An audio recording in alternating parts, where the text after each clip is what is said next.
Good evening, Whappers. Welcome in to tonight's ATW, where the topic is going to steamroll forward here with the Enlightenment. To recap a bit of where we hit today in class, we talked about the Enlightenment being central to England. And what we're going to look at today is how the Enlightenment is going to expand beyond England and spread into other parts of Europe, as well as, of course, eventually going to the American colonies, where, as we looked at today, it wound up having a profound effect on events that would occur in the future United States. But first, let's go back to our menu where we were discussing principles of the Enlightenment. And I want to add on to one of the more important Enlightenment principles that we've yet to discuss, and that's the social contract theory. According to John Locke, who was one of the first writers of the Enlightenment to talk about the social contract theory, the social contract theory was really the basis for the way that government and the people work together in harmony. According to Locke, the social contract theory was the idea that both the government and the people entered into an agreement, an informal one, meaning that you don't sign a contract when you're born into the world, but there's this idea that the government and the people are supposed to each fulfill roles for the other. For example, according to Locke's social contract theory, the government is supposed to protect the natural rights of the people. That's one of the core principles of his Enlightenment thinking, as it would be for others as well. So if the government is supposed to protect the people's natural rights, then what's the people's end of the social contract? Well, that came down to really obeying the laws and following the government. So the people obey the laws, they follow the government, they make sure that they're participating in society. And the government, meanwhile, is there to protect the rights. Now, another aspect of the Enlightenment with the social contract theory was the idea that really the power for the government to rule comes from the people. That ultimately the people are what give the government its power. And this is a concept that again, has been borrowed and expanded upon by American leaders, the consent of the governed and the power by the people. I mean, these are concepts that came from the Enlightenment well before the American Revolution. So Locke introduces the social contract theory, and other writers of the Enlightenment also are going to speak and are going to expand upon this in terms of their own Enlightenment thinking. And I would say that, of the concepts that we've discussed so far, the social contract theory is one that has profound effect because it also feeds into the theory of the right to rebel. Now, this would be similar to the mandate of heaven in China, but the idea within the Enlightenment is that if the government fails to uphold its end of the social contract theory, that the people have the right to replace the government. That if somehow the social contract is violated, according to Locke, the people have the right to rebel.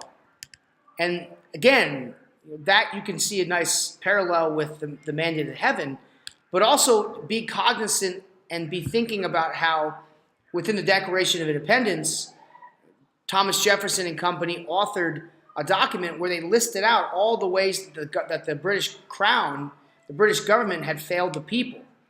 And in their minds, the social contract theory had been violated by the English government.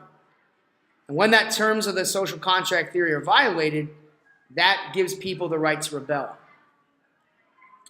From England, the source of the early Enlightenment theories spread to other parts of Europe. And another country that was centrally invested in the Enlightenment age was France. France was perhaps one of the areas most impacted by the Enlightenment.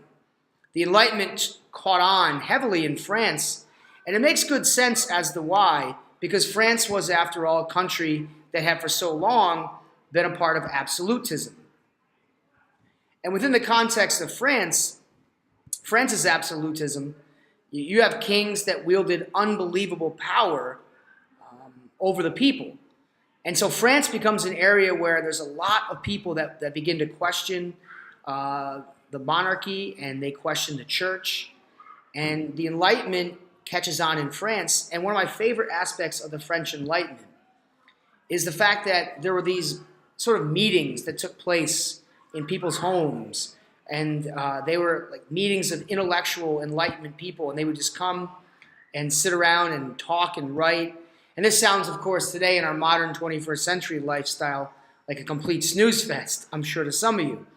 But in these salon meetings, that's what they were called, salon meetings. Not like a salon where you go and get your eyebrows done or your beard trimmed or your haircut, whatever. But a salon was a term for where French Enlightenment thinkers would gather.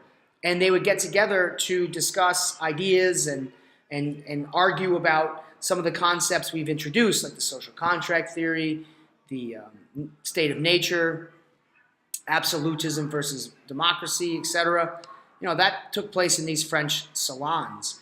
And what was interesting, too, about the French is that, and we're going to get into this tomorrow, women were allowed and often participated in these French salon Enlightenment meetings. So kind of a cool way that brought men and women together. And as I mentioned, we are going to look at some female Enlightenment thinkers in class tomorrow, as well as, I'm going to bring in other Enlightenment thinkers beyond John Locke and Thomas Hobbes, and we're going to look at their influences on the Enlightenment moving forward.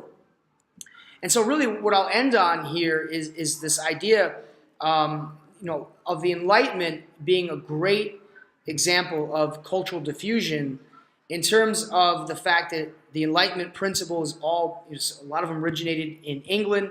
They spread on to France. And of course, we all know, as we talked about extensively in class today, how ultimately the Enlightenment also spread to the Americas and had incredible impact on the Americas. So when all is said and done, the Enlightenment is a European movement that truly does have broad-reaching impact. And for the most part, the Enlightenment stayed within Europe. It's sort of like the Renaissance a couple centuries beforehand. The Enlightenment stayed almost exclusively in Europe and before it spread out to the Americas. So that's pretty much it for tonight. A very quick, straight to the point ATW. Tomorrow, like I said, we're going to go over and have a pretty fun activity planned for everyone.